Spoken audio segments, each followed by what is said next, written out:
What's happening, guys? Happy Wednesday, or if you're watching live on YouTube, happy Monday, and welcome to the Dynasty WarZone, the People's Dynasty podcast. And on today's show, I'm going to cover a couple of different topics. I'm going to cover my rookie acquisition rates, and I'm going to stack rank the QBs from 2019 and 2020. So, no Jerry this week. Jerry typically works late on Monday evenings, but I had to get this out because I am going to be doing a guest spot live Tuesday night with the gang over at the Dynasty Rewind. We're going to be doing a rookie mock draft live on Tuesday, and I believe live on YouTube, but I had to get the show recorded because I will not have time to be up until 1 or 2 in the morning to get a show out for Wednesday. So I'm live on YouTube and Twitter tonight, but I will be in your podcast ears on Wednesday to keep the streak alive. And speaking of podcasts, man, 5-star reviews, that is the number one way to support the show. Regardless of platform, I know you can do it on more than Apple. How do I know that? Because we've got 218 and we have 198 on Apple. So whatever you're doing, the fastest way to help us grow the show is, if you're watching on YouTube, is to subscribe with the notifications turned on. And if you're listening to podcast, hit pause, subscribe to the show, leave a rating, leave a review, help us grow. We've had 2 5-star ratings since the last time we talked. I'm going to knock those out real quick. And the first one goes, I stumbled onto this podcast at the beginning of my Dynasty journey a couple of years ago. Finally joined, and it was a great decision.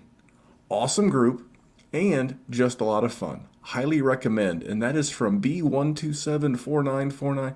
That's just a lot of numbers. But B, via Apple Podcast, thank you so much for being part of our group. Thank you so much for subscribing and sticking around. And the second one is probably, just to be very candid, my favorite review I've read in some time.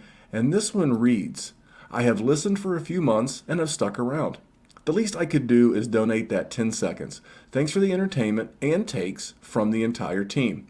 Don't always agree, but I appreciate the different ways you all present information and don't take yourselves too seriously. Keep it up. Andrew S. at the FF Plebe, FFPLEB. Andrew, thank you for getting it. That is exactly what we're trying to do here at the Dynasty WarZone. We're trying to help people with their Dynasty rosters, whether that's building, player value. We do some gambling stuff. We do everything. But we don't take ourselves too seriously, but we take the game very seriously. And thank you for taking those 10 seconds. And if you have 10 seconds, like Andrew, it would go a long way. We're at 198 reviews on iTunes. Man, I would love to wake up on Thursday morning to 200. So help us be part of that, and that would be super rad. And then YouTube, again, if you were subscribed with notifications on to the YouTube channel, you would have already had access to this show. And the YouTube is going to have a lot of killer stuff. All the pods will continue to stream live there, but the quick hit stuff will continue. I've got to get a better microphone for my portable camera, because when I do it at the whiteboard in my garage, it sounds like hell. And I don't want to put out poor quality stuff on YouTube, so bear with me. But, you know, the mock drafts, we've done 2. We did one last week with the FF Smackdown. We did one last night on the Rookie Rundown. And they're so much more fun to enjoy live on YouTube. So head over there. And then Sundays, we're going to have a live show this year in season this fall. We're going to be talking DFS. We're going to be talking gambling, props. It'll be the best 90 minutes to start your day. It'll be 11:30 to 1. That's Eastern time before kickoffs of the early slate. And if you're on the YouTube, we're going to be taking questions from YouTube subscribers. So in the comment section on our live feed, you can put in your start sit. You can ask us about how do we feel about a particular line, a trade, whatever. It'll be an hour and a half of a live, fun, but yet shit show all at the same time. So that's what's going on, guys. I'm going to take out a minute to call into question our social media. You can find us at Dynasty WarZone on both Instagram and Twitter. And if you're not on social media, you can find us via email. The email is dynastywarzone at gmail.com. So I'm going to get into my rookie acquisition rates here in just a second, but I want to give you a few reasons why you might want to consider to go over and join up at patreon.com/Dynasty Warzone. Number one, being a member of the Patreon is your ticket to entry to the roster construction show that I'll be doing on Fridays through July called The Fixer Upper, and it's a great way to support the DWZ. Number two, what are the two V's of Dynasty Fantasy Football? Volume and value. And we know there's a lot of Patreons out there, various rates. Ours continues to be $5. And what do you get for $5? You get into the group chat. You get one-on-one roster help with me or Jerry, if you want Jerry or one of the other members to help you out. You get the bonus podcast every Thursday. And there's a lot for a little. So for $5 a month, you can join our Patreon, and you can hang out with about 100 ravaged, crazed Dynasty leaguers just like yourself. We're still forming leagues and a lot going on. Every podcast has player evaluations. We have a lot of strategy stuff going on, and we continue to kick off new leagues. So all of that available to you at patreon.com/Dynasty Warzone. And I'm going to get into some of my most owned rookies to date. So this first segment, I'm going to do the first segment on the rookies that I own the most shares of. And then I will do the rookies that I have 0 shares of to date. And I'll kind of give you some reasons why. So what I'm talking through is I have 14 rookie drafts, 12 of which are about done. One's wrapping up. I have 2 yet to go. And so what I'm going to do is I'm going to report out on the 12 that I've already been through. So I'll be able to give you a percentage pretty easily. I'm going to give you the 4 most acquired players to date. So the first one, and all these guys, ironically, I have 3 shares of across 12 leagues to date. First guy, Naji Harris. Went 25 overall to the Pittsburgh Steelers in the first round of the NFL draft. I have gotten him as high as the 103, and I've gotten him as low as the 106, and I just couldn't be a bigger fan. I don't want to say failure's not an option. One of my favorite quotes of all time is a Chael Sonnen. Chael Sonnen is a mixed martial artist and really more of a personality at this point. But he has one of my favorite quotes of all time. And the quote goes, "They'll tell you that failure is not an option." And that is wrong. Failure is always an option. Failure is the most readily available option at all time. But it's a choice. You can choose to fail, you can choose to succeed. I feel like Naji Harris is the kind of guy who's always going to choose to succeed. He's overcome so much. He did his draft party thing from the homeless shelter that he spent time in his life in. And I just feel like if the NFL gets tough for him, he'll work harder and get better. I know he's 23. I know he went the full 4 years at Alabama. I just think that he's in for such a huge workload in Pittsburgh. I mean, what's there? What's there is Anthony McFarland. I'm not sure if it's not James Conner. It's the other guy who from NC State, and I'm drawing a blank on his name. But they brought Najee in, and it's actually pronounced Naji. I have learned that as well. They brought Najee in to be the bell cow for this team. I think he'll probably be in the neighborhood of a 75-80% snap share this year. And I know a lot of people, the criticism that I've heard for Travis Etienne over Najee is that Travis Etienne is not going to have the offensive line. He's not going to have the quarterback play. There's fear that Dwayne Haskins could start games, and I get that. But if Dwayne Haskins starts games for the Pittsburgh Steelers, then they're going to have a really good draft pick in 2022. Maybe they get Sam Howell. Maybe they get Spencer Rattler. So that's not going to dissuade me from not taking more Najee. I've got 2 drafts left. I got the 103 in a super flex and the 101 in a 1 QB. Those are my last 2 drafts left. Could wind up with as many as 5 total shares of Najee. But he is the guy that I'm a big fan of. I do have 2 ETNs, so I'm about balanced on the 2, but on a contender especially. If you're a contending roster that just happens to have a high pick, or you're a contender that can move your 110 or 111 from last year plus something to get in range to draft him, I would certainly consider. I think he's going to be great coming out of the gates in 2021. My next guy, Javian Hawkins, undrafted free agent for the Atlanta Falcons. And I know there's a lot of people out there that are really hype, and this strikes me as odd, but they're really hype for veteran journeyman Mike Davis, and I get it. But what are they hanging their hat on? They're hanging their hat on his RB11 finish in 2020 due to the fact that Christian McCaffrey got hurt in Carolina. So my first question is that you're excited about like a 31-year-old journeyman who is going on to his third team in his third year? I don't get it. I mean, the guy went from actually four teams in 4 years. He went from the Seahawks to the Bears to the Panthers and now to the Falcons. And I just look at the starters on this offense and I think to myself, okay, you got Julio Jones, old but still extremely electric. You've got Calvin Ridley, going into year 4, extremely electric. You drafted Kyle Pitts, 4th overall, extremely electric. And at running back, we're going to run out old ass busted Mike Davis. I don't think so. Now, do I think Javian Hawkins is like a bell cow James Robinson type? I do not. I do not at all. I think Javian Hawkins is the kind of guy who will have value in 2021 later in the season. I think as a rookie, he's going to have to come in and earn some carries. But man, the guys in Atlanta, I don't want to be rude, but they're trash. Brian Hill, Quadre Olison, and even Mike Davis. I mean, that's the barrier to entry, right? That's the barrier to entry for Javian Hawkins is Mike Davis, Quadre Olison, and Brian Hill. Now hit pause on this podcast and say that again to yourself, and then ask yourself, how much do you want to acquire Javian Hawkins?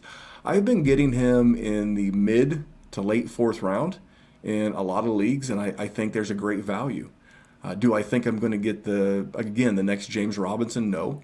But do I think that am I getting a guy that could potentially pop a little bit in 2021? Yes, I do. He's going to an offensive-minded coach, great offense. I just listed all the skill position guys. They still have Hayden Hurst. I still like Russell Gage.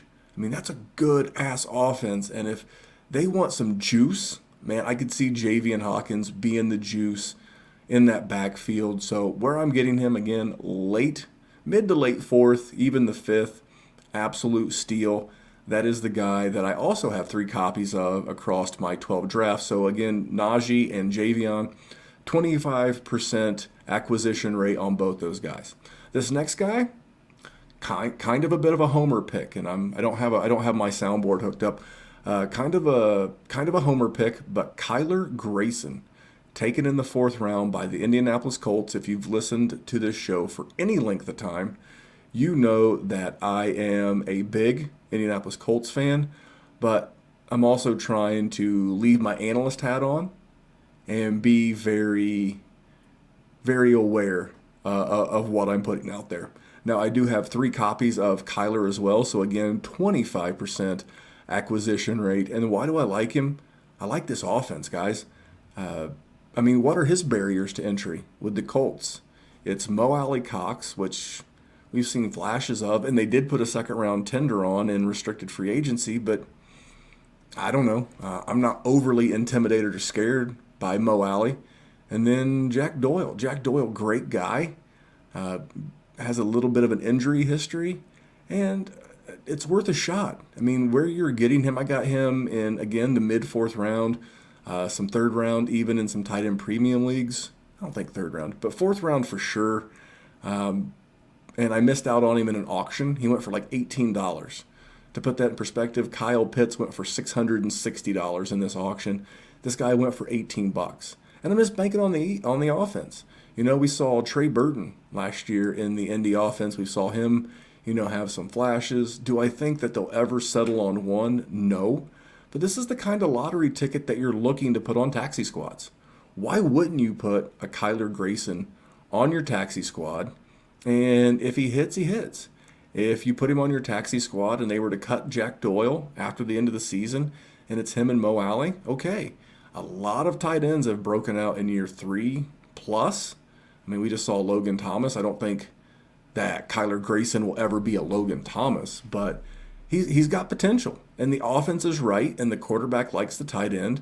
So, again, it's a flyer late in drafts, and that's why I have so much Kyler Grayson. I don't think we've heard enough about him as maybe the tight end 4 in this class. Other tight ends that I like are clearly Pitts. Pat Fryermuth. I love his situation in Pittsburgh. I think Pittsburgh's building a nice little offense. And in 2022, they're going to plug a quarterback in there, whether it's a journeyman like a Derek Carr or not really a journeyman because Derek Carr's not traveled all over, but like a veteran like a Derek Carr, or they may go rookie. Again, Sam Howell, Spencer Rattler, something like that. But they're building something, and I think Indy's doing the same thing for Carson Wentz. You know, you're going to get Paris Campbell back and healthy. Hopefully, you've got Michael Pittman, you got T.Y. for one more year. They brought back Zach Pascal. Not as much juice as maybe the Atlanta Falcons, but I do see a world where Kyler Grayson could flash and is definitely worth a taxi stash in your tight end premium. And the last player that I've acquired 3 shares of, again for a 25% acquisition rate, is Sam Darnold. And I know what you're going to say, but Memphis, he's not a rookie. And you're right, he's not. But Sam Darnold, I have managed to acquire 3 additional shares of Sam in rookie drafts this year, and I'll kind of break those down. So first, I did this while I was in Florida. This was a YouTube-only show the week that Sam was acquired by the Panthers. And I broke down some of the reasons that I liked him. And then on last week's show, veteran winners in free agency, I think Sam Darnold had a hell of a week last week. They traded Teddy Bridgewater to Denver. Okay, there goes any clear-cut competition on the team. They could have drafted Justin Fields at the 108, didn't. Another vote of confidence, and then after the draft, they picked up his fifth-year option. So that's 3 votes of confidence in one weekend. I know that he could be a short-term play. I know that if he craps the bed, that it's going to be a 1-year asset, but where I'm acquiring him and how I'm acquiring him, I don't mind the risk. I truly don't.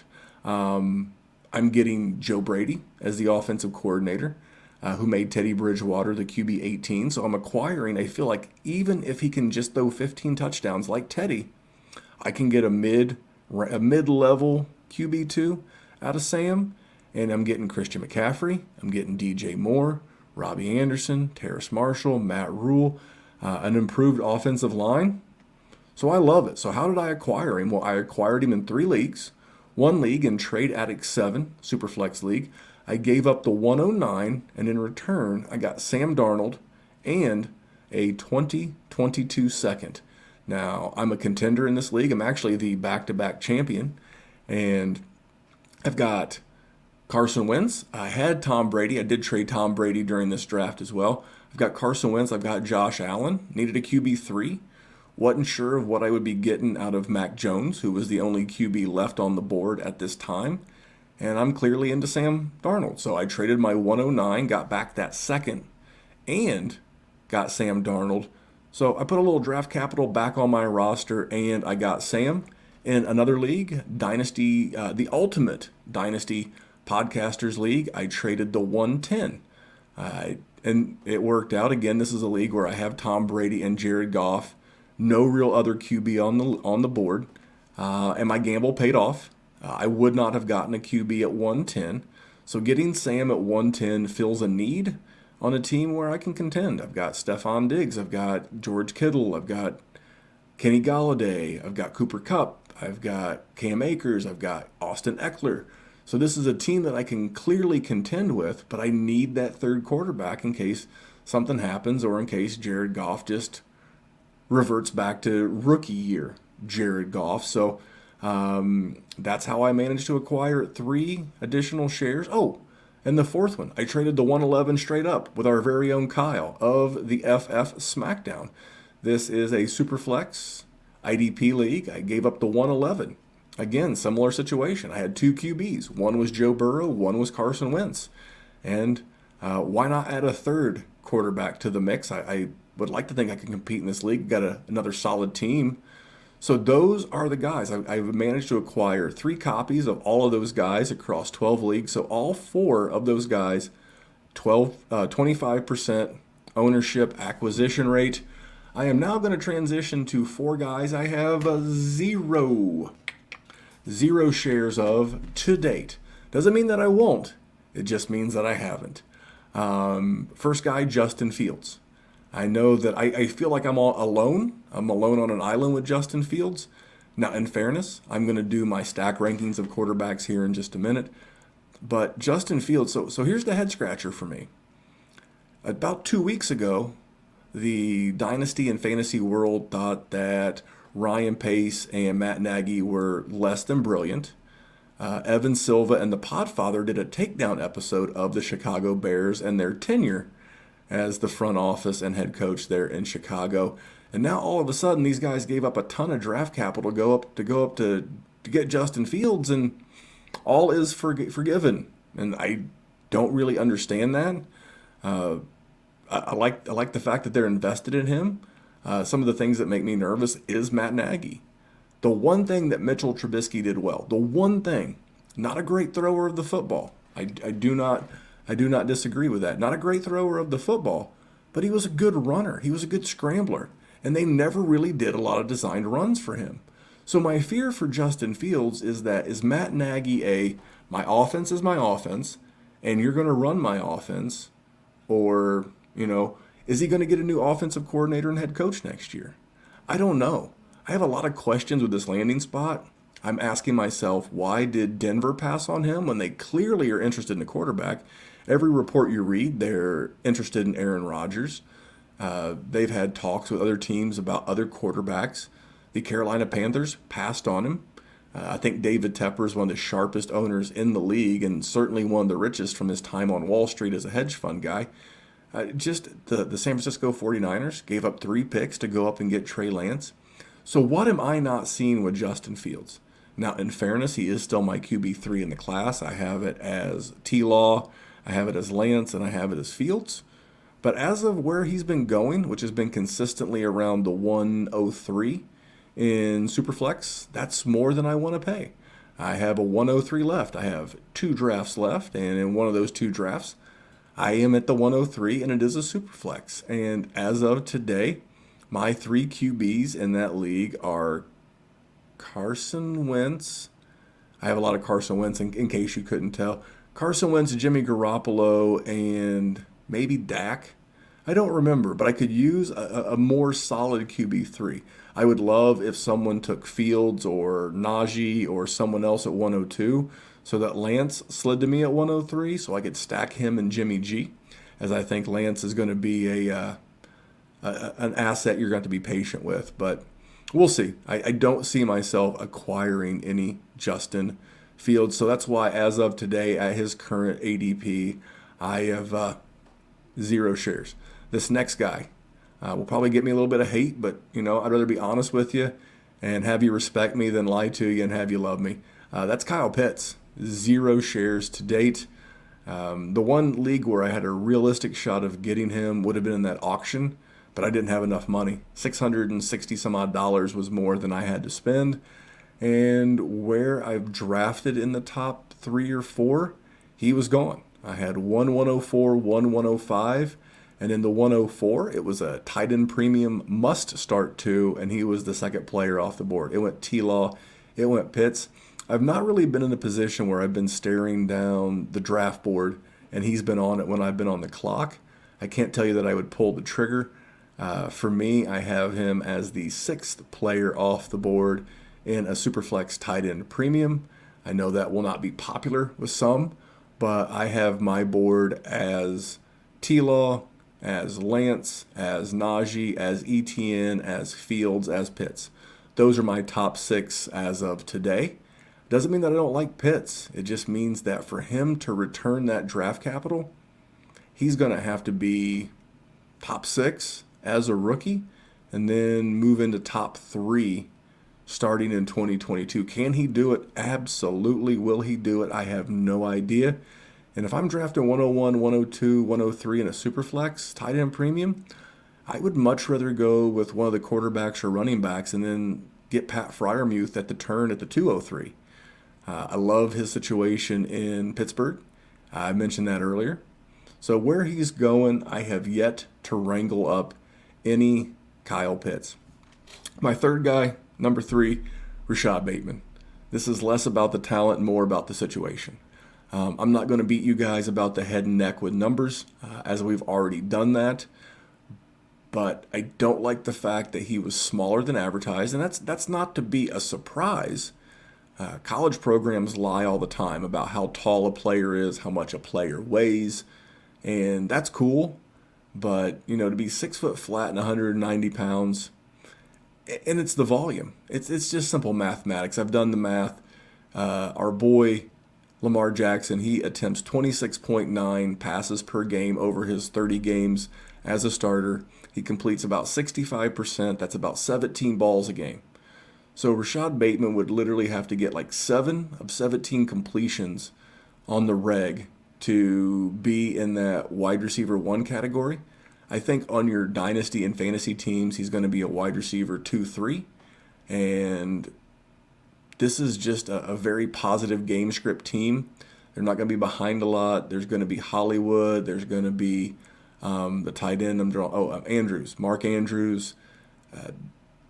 They brought in Sammy Watkins. I don't know how the distribution of targets is going to be. So where I've seen him go at the back end of the first, I have taken Jalen Waddle at the 111. The 111 pick that I had, I took Jalen Waddle over Bateman and over this next guy, Devonta Smith. So I have Devonta Smith as like my wide receiver 4 in this class. It's not about him, it's about the offense. I truly believe that the head coach in Philadelphia is the worst head coach in the NFL. Congratulations, Zach Taylor. You just got a promotion. You are now the second worst head coach in the NFL. Man, Nick Sirianni from his time here in Indy seemed to be a really nice guy, but I have no idea. And if Devonta Smith tanks this year, and I don't know what Jalen Hurts is going to be, he threw 148 passes as a rookie. He completed 77. That's 52%. I have no idea what this offense is going to look like. They've still got the 2 tight ends. They got a mess load of running backs back there. They still got Jalen Reagor. They still have just a lot. So I'm on a very wait-and-see attitude with Devonta Smith. And if he shows flashes, and I certainly think that he will, I think he's a tremendous wide receiver. I think he'll show enough flashes that he's worth picking up this time next year, but not so many flashes that he'll be unacquirable this time next year. So for me, the 4 guys I have 0 shares of are Justin Fields, Kyle Pitts, Rashad Bateman, and Devonta Smith. So I'm going to take a quick timeout. I'm going to get a sip of my water, and we are going to hear a word from our friends over at Viridian Global.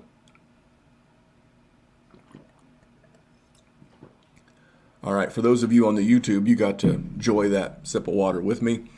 Thanks to our friends over at Viridian Global. Man, I've got some new shirts on the way. I'm working with a new designer to bring you some fresh and pretty cool new designs. We're going to stick with the military theme here at the Dynasty WarZone. That's the theme we inherited when Jerry and I started this podcast, and we are just going to roll with it. Speaking of rolling with it, I am now going to stack rank the last 2 QB classes, and I was going to go 1 down to 10, but I always like the anticipation of going 10 down to 1. So the last 2 classes, I've got 5 from each. The number 10 quarterback over the last 2 years for me, Jordan Love. Now, that doesn't mean that Jordan Love is a turd. I think Jordan Love is kind of worth going out and acquiring in Superflex and 2 QB leagues. Do I think he's going to be any good? I have no idea. 0. Don't know. But I do know that his head coach is a pretty good offensive mind. I know that they drafted a wide receiver that I like in Amari Rodgers. They showed some flashes out of tight end Robert Tonyan last year, and they still have arguably the best overall receiver in the NFL in Devontae Adams. They have a very good offensive line, and that just doesn't mean that Jordan Love is a pile of trash. We really need a season. And right now, I traded Jordan Love for the 205 in an IDP league. I needed some linebacker help. I was good at quarterback. and I traded him for the 205. If I could get him for the 205, and I had Aaron Rodgers, or I wanted to take a flyer, dude, Gutekunst and Murphy and the crew in the front office at Green Bay, they need to know what they have in this guy. So I think at some point sooner rather than later, and I think we keep hearing all this smoke about Rodgers because the cap hit goes down to like $14 million after June 1st. And if they deal him, that'll be the time they deal him. And if they do, Jordan Love's price will clearly go up, as he will be the pretty much forced into action starter in a good offense in Green Bay. My number 9 quarterback from the last 2 classes is Tua Tagovailoa. And I know I'm going to get hate from this, especially from the Devy community, but I give zero shits. I saw what I saw last year, and I know that I could be wrong. They've given him every opportunity to be successful, whether it's bringing in Will Fuller. They still have Devontae Parker. They drafted Jalen Waddle. They have Mike Gesicki. They have brought in Hunter Long. They brought in Eichenberg, the tackle from Notre Dame. Literally, the Miami Dolphins have done for Tua what the Browns did for Baker last year. The Browns gave Baker everything. They improved the offensive line. They brought in OBJ. They brought in Austin Hooper. They drafted Hunter Bryant. They have Jarvis Landry. They drafted Donovan Peoples-Jones. This year they brought in Anthony Schwartz. I mean, they've given Baker every opportunity, and I think that's what Miami's going to do with Tua. But here's the thing about Baker. He's never finished higher on a season than QB 17 for an entire season in standard QB scoring. So QB 9 for me is Tua. QB 8 is Mac Jones. Now, Mac Jones, if Jalen Waddle and Devonta Smith think Mac Jones is a better quarterback than Tua, who am I to argue? He's got Bill Belichick. He's got a great offensive coordinator in Josh Daniels. Regardless of what we think about him as a person, I do worry about the weapons. I do like the upgrade of Jonnu and Hunter Henry. I don't know if it's ever good to say that I like any of those wide receivers, but I just like the opportunity. Now, Mac, you may have to sit on for a year. It's weird. And I said this on the rookie rundown this week, if Josh McDaniels can create an offense that both Mac Jones and Cam Newton can thrive in, then that man's doing something. That man is an offensive genius, because Mac Jones does not play the quarterback position the way that Cam plays the quarterback position. It's going to be a really interesting year in New England, but Mac Jones is my QB 8 over the last 2 years, 19 and 20. My QB 7 is Jalen Hurts. Now, this is a weird combination of the front office in Philadelphia. This is what I saw in 1 year in the pros. This is the lack of draft capital. This is the fact that the Eagles could be absolutely terrible and in position to draft a quarterback next year. But I do like the fact that they're going to give him every opportunity to either fail or succeed. And we'll know very quickly in the NFL. Now, for fantasy, we'll probably get away with it. He's going to have a great rushing floor to elevate his value weekly. But the reason why I had him 7th as opposed to a little bit higher over the last 2 years is the draft capital. And I think he could be drugged down due to no fault of his own by a bad head coach. Again, I think Nick Sirianni is the worst head coach in the league currently. Could that change? Sure. Could I be wrong? Absolutely. But for me, as I know of it now, Jalen Hurts is my QB 7 over the last 2 years. My QB 6 is Zach Wilson. My concern with him is a lot less about his talent and more about the personality fit. Small town Utah kid going from Provo, Utah to the mean streets of New York. Defensive-minded head coach. I do like Mike LaFleur, as I think he'll bring a great offense with him. I like the improved offensive line with Elijah Vera Tucker to go along with Mekhi Becton. I like the improved weapons.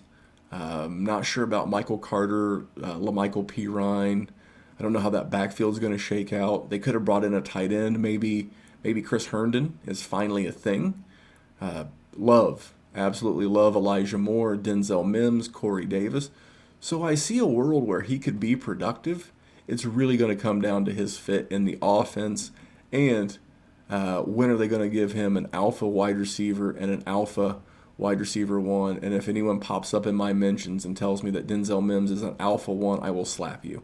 I will slap you so hard. Never mind. I just don't think Denzel Mims. I think Denzel Mims is a great complementary piece. I just don't think he's a volume hog alpha, a proper alpha, if you will. My QB, number 5, Justin Fields. And I mentioned him earlier as to why I have 0 shares to date. And why I have him at 5 ahead of Hurts, ahead of Wilson, Jones, is this is a bet on the player. But I'm hedging my bet because I don't trust the GM and I don't trust the head coach. I mean, 2 weeks ago, we thought that this GM was as inept as any GM in the league. He traded up for Trubisky, and there was the Khalil Mack trade, and I know there's been some things that haven't worked out in Chicago's fashion, and like I said, I do believe in the player. I do believe in the talent. 6'3", 227 pounds, a tremendous athlete. But is Matt Nagy and is Bill Lazor going to create an offense that's going to work for him? I do not want a head coach that says, I run this offense and you're going to run this offense. I want a guy like John Harbaugh who's going to bring in a guy who's a tremendous athlete like Lamar Jackson. I want a guy like Sean McDermott who's going to bring in a Josh Allen. And we're not going to say, hey, this is what we do. We're going to do what you can do, and we're going to accentuate that, and we're going to kind of protect some of your flaws, and we're going to coach you up as you learn as you go. And if they do that for Justin Fields, he could be the biggest steal on this board as the QB5. But as of today, knowing what I know now, I have to say Justin Fields is my QB5 over the last 2 draft classes. My QB4 is Trey Lance. Now, this is the kind of player that you're going to have plenty of patience. And look around your leagues. If you have a GM in your league who took Trey Lance in your rookie draft, and you just know them not to be patient, it's just a matter of biding your time. You just have to sit back, let him get impatient, let Trey Lance not play, because that's how life works. Jimmy Garoppolo has missed, I think it's been 34 of 64 games. Like, he's only started 30 games in 4 years with the Niners. So it's only a matter of time before Trey Lance sees the field, but that's how life works. This will be the year that, like, one other time that Jimmy G's actually played every single game. And if you're a Trey Lance fan like I am, you want Jimmy G to play every single game, because then you can go out and try to acquire him later in the regular season, maybe before your league's trade deadline, something like that. But you just got to be patient. So if Jimmy G gets hurt, he'll be forced into action sooner. But this is a win-now team. He's only got 17 college starts. I think you've heard that until you want to throw up. You know what? It doesn't dissuade me at all. I'm a big Trey Lance guy, and I have no problem putting him on the back end of my taxi squad until he's ready to go. All right, my QB3 over the last 2 draft classes, ranking the 10. Number 3, Joe Burrow. Joe's got all the tools. He's now got all the weapons with Jamar Chase. He's got T. Higgins. He's got Tyler Boyd. I want to see something out of Drew Sample. They've got a healthy Joe Mixon. Healthy for now. Healthy Joe Mixon. By the way, a little low-key stash worth stashing in Dynasty leagues. Puka Williams.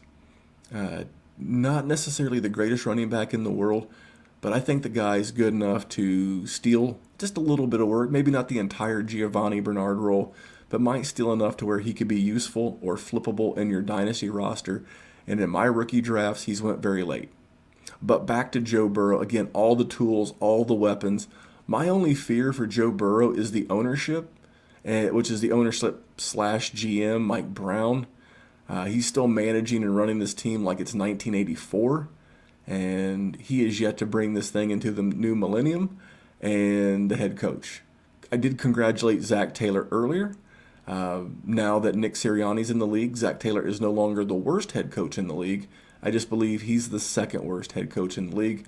I do like the volume. I do like how much they put the ball in the air in Cincinnati. I love the weapons.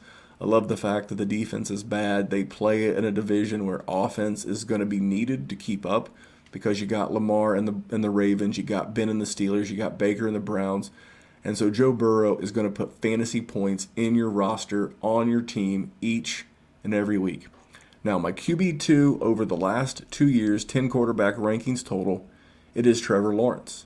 And I know you're going to say, what? You don't have Trevor Lawrence number one? No, I do not. I do love the talent, but I hate the team. If I thought Mike Brown and the Cincinnati Bengals were inept, Shad Khan and his son Tony Khan said, hold my beer. These guys own a European soccer league team, and they're equally poorly run a soccer club as the Jaguars are a football team. Now, I do like the additions of Travis Etienne. I like tackle Walker Little. They did add a tight end named Luke Farrell. I don't know much about him. They did bring in Marvin Jones as a veteran presence in this Darrell Bevell offense. They already had LaVisca. They already had DJ Chark. So he's going to have plenty of weapons. They have a pretty good offensive line. My other question is how is Urban Meyer as a head coach? You know, I listen to a lot of smart people. I like Colin Cowherd. I know a lot of people don't. I think if you get past some of the horse shit, he's actually incredibly intelligent and incredibly well connected in the NFL. And, you know, he talked about how Urban Meyer was one of the smartest people that he ever met or ever talked to about football in their time together at Fox. And this is a guy, you know, whatever you think about Colin, man, he's patched into Telesco and Ballard, and he spends time with Jimmy Johnson, former Dallas head coach. So I do believe that Colin has an understanding of this guys, and he believes Urban's really smart. But he, much like me, can't figure out if Urban Meyer is going to be Jimmy Johnson or is he going to be Chip Kelly. As successful as Nick Saban has been at Alabama, he was a bust as a head coach in Miami. So I don't know. I do believe that Trevor Lawrence is transcendent. I was fortunate enough to live in a state with a transcendent QB talent in Andrew Luck, and I watched Chuck Pagano and I watched Ryan Grigson absolutely suck the soul and the life out of that man's career. Now, do I think they'll do that with? Do I think that Urban is as bad of a head coach as Chuck Pagano? I don't know yet. But for all those reasons, my number one quarterback over the last two classes, 5 in 2020, 5 in 2021, is Justin Herbert. You know, Ric Flair put it best. To be the man, you got to beat the man. And right now, Justin Herbert is the man. Set a lot of rookie records in LA. Didn't even play the first game. And I love the fact that the Chargers continue to do what the really good teams, again, Baltimore did for Lamar. Buffalo did for Josh Allen. The Chargers continue to add pieces and weapons to make this guy better. They went out and got Pro Bowl center Cory Lindley from the Green Bay Packers. They drafted Rashawn Slater at 13th overall to really help bolster this offensive line. They brought in a wide receiver that I really liked in Josh Palmer to go along with Mike Williams on his fifth-year option. Another reason why I like Josh Williams, by the way. Keenan Allen. They brought in Jared Cook at tight end. And they brought in a tight end prospect in Trey McKitty. I really like Brandon Stokely, the head coach. I believe, if memory serves me correctly, that Stokely was a quarterback himself at Dayton University. And I saw firsthand what he did with the LA Rams defense. I think the guy's an incredible football mind. I think he's a savant. And I cannot wait to see what he does with the LA Superchargers. So there they are. Number 10, Jordan Love. Number 9, Tua Tagovailoa. Number 8, Mac Jones. Number 7, Jalen Hurts. Number 6, Zach Wilson. Number 5, Justin Fields. Number 4, Trey Lance. Number 3, Joey Burrow. Number 2, Trevor Lawrence. And last but not least, because he's number 1, is Justin Herbert. That's how I personally stack rank for Dynasty the last 2 draft classes of QB. So there you go. If you're watching live on YouTube, I appreciate it. I hate these one-man shows, but it is necessary. I committed to doing this rookie draft, and I am damn sure going to do it, but I've also been committed to about 150 straight Wednesdays here at the DWZ, and I'm also committed to my sleep because I don't want to be up till 2 in the morning recording podcast. I can't sit in this chair that long either. Maybe I need to invest in a new chair. But I'm getting ready to get out of here. I want to tell you about one last sponsor before I play the commercial. That's Hate Brand Goods. I will tell you, and I will post a picture on my social media, the best purchase I've made in 2021 are their new premium joggers. They're black. I never would have thought in a million years this style would have appealed to me. But man, they fit perfectly. They look great. I wear them like every weekend. Just it's my go-to pair of shorts, and I'm sorry, my go-to pair of joggers right now until the weather gets warm enough to where I go full shorts all the time. I highly encourage you to go over to thehvii.com, thehate.com, and check out all the products. It's unique, it's fresh. They're doing new launches all the time. If you're into The Mandalorian, their normal logo is old school pirate pistols crossed over to create an X. They did a version of that logo with the Mandalorian blasters, and it says, "This is the way." Some really cool stuff. And if you go over there, man, just go over there and check them out. Maybe you pick something up, maybe you don't. But if you do, use promo code MEMPHIS. That is Memphis, like my nickname and the city, MEMPHIS. Use promo code MEMPHIS at checkout and you will save some dollars. So there you go. Wanted to get you a show about, as I see the calendar, about 45 minutes of goodness. I thank you for tuning in. I thank you for tolerating the solo show. And I want to give a special shout out to John McGlynn. Now, John does work with the GOAT District guys. He does great stuff on Twitter. He said, "Memphis, if you ever have to do one of these solo shows again, I would be more than happy to jump on with you and help you record a show." First of all, if you're not following John McGlynn on Twitter, you're not doing it right. Second of all, John's good people. But it was just easier for my schedule just to jump on and cut a solo show. So giving Jerry the week off, maybe he'll jump on and do a mock draft with us this week. But make sure you're subscribed over at YouTube. If you're watching on YouTube, subscribe. Subscribe, just hit the subscribe button, and you'll be good. You'll never miss shows like this again early and ad-free for the most part here on the YouTube version. So anyway, I'm going to get out of here. Thank you for watching. Thanks for tuning in. And remember, here at the Dynasty Warzone, we are just trying to make the world a better place for fantasy football. I'll see you back here real soon.